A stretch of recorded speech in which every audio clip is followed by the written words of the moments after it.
Olá a todos. Passaremos agora a ver as questões associadas à cultura, conceitos e às suas dimensões.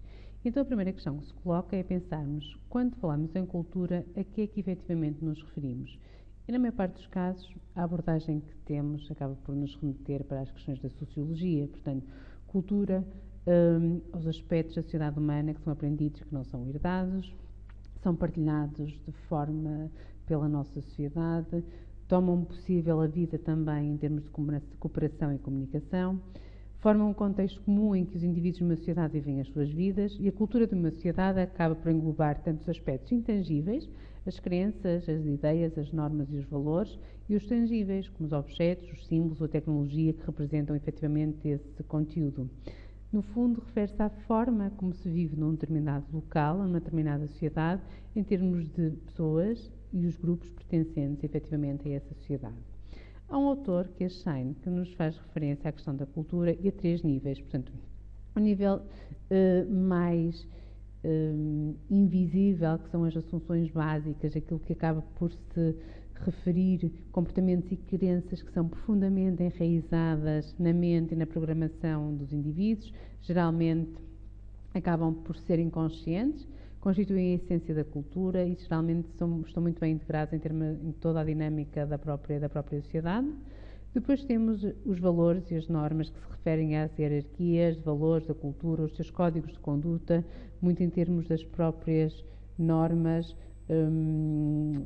que de alguma forma pautam o comportamento das pessoas, são muitas das vezes expressas em filosofias oficiais da cultura, declarações públicas, identidade do próprio grupo, e depois as questões mais visíveis, ou artefactos, comportamentos e produtos que se referem a qualquer elemento tangível da cultura, como o vestuário, a linguagem, os rituais, a comemoração, podem ser facilmente reconhecidos por quem não faz parte efetiva dessa cultura.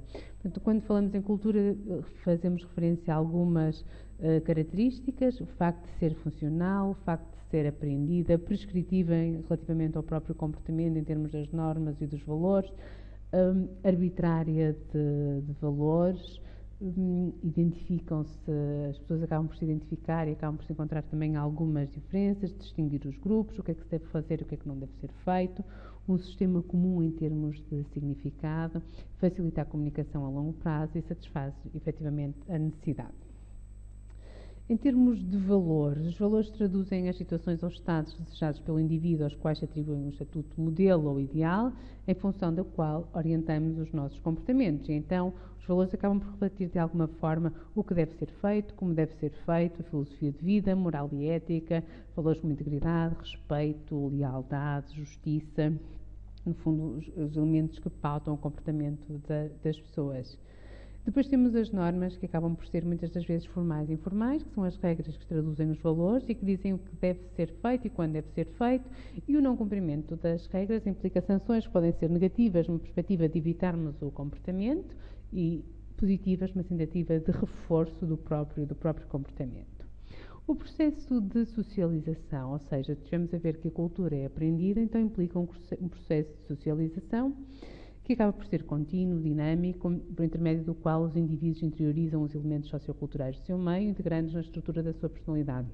Referido que temos o processo de socialização primária, que acaba por ser o primeiro momento de observação dos comportamentos e normas e valores, normalmente acontece em contexto de família e assenta muito nas atitudes. Depois uma socialização secundária, uma fase final da infância, muito associada a normas, valores, muito remetido para a escola e para os processos em termos da aprendizagem. Os agentes de socialização, como tivemos a referir, a família, em muitas sociedades o primeiro e fundamental contacto social dos indivíduos.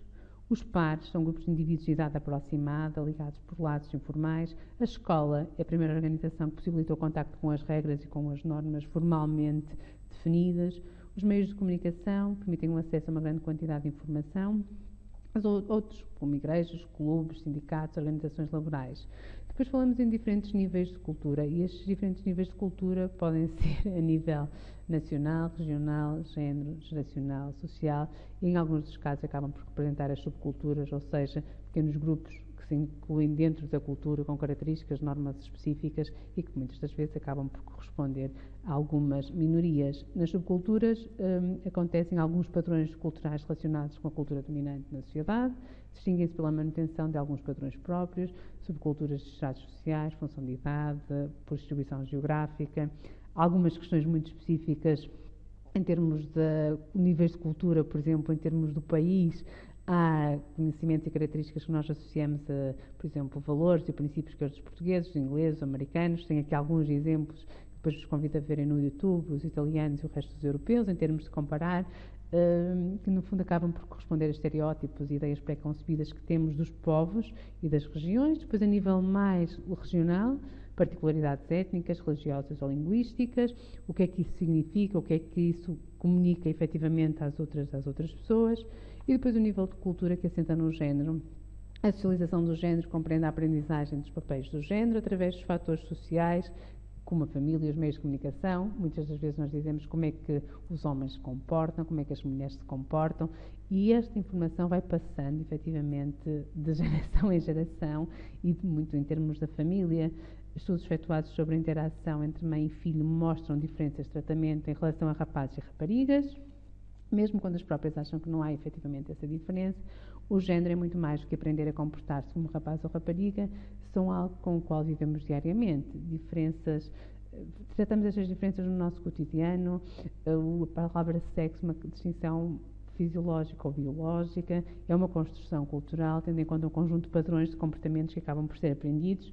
Depois convido-vos a verem estes vídeos que demonstram algumas, mais uma vez, imagens associadas às diferenças efetivas entre homens e mulheres. Depois a questão associada à socialização do género. Foi feito este exercício e, na verdade, trocaram, portanto, tendo em conta, são 2 bebés, e trocaram, disseram que o do vosso lado esquerdo seria um rapaz e do lado direito uma rapariga, e as características associadas prendem-se com o género, portanto, pequena, engraçada rapariga, rapaz grande, forte e rapaz, e portanto, na verdade a informação que foi dada foi uma informação errada, tendo em conta as características que muitas das vezes utilizam-se para se distinguir os bebés, que é a questão da cor, o rosa e o azul. Até em termos também das questões associadas à socialização de género, algumas diferenças que acontecem em termos de igualdade e algumas desigualdades em termos de género, comparando com os restantes países da União Europeia. E depois, a título de curiosidade, algumas orientações, como é que isto surge no que diz respeito a alguns países, e, por exemplo, no mercado dos brinquedos.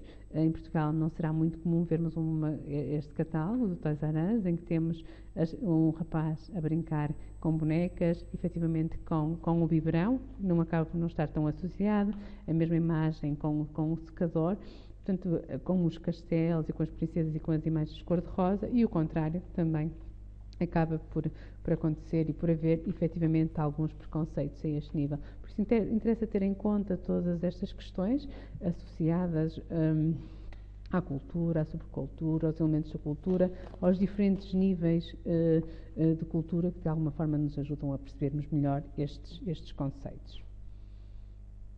Terminamos por agora. Obrigada.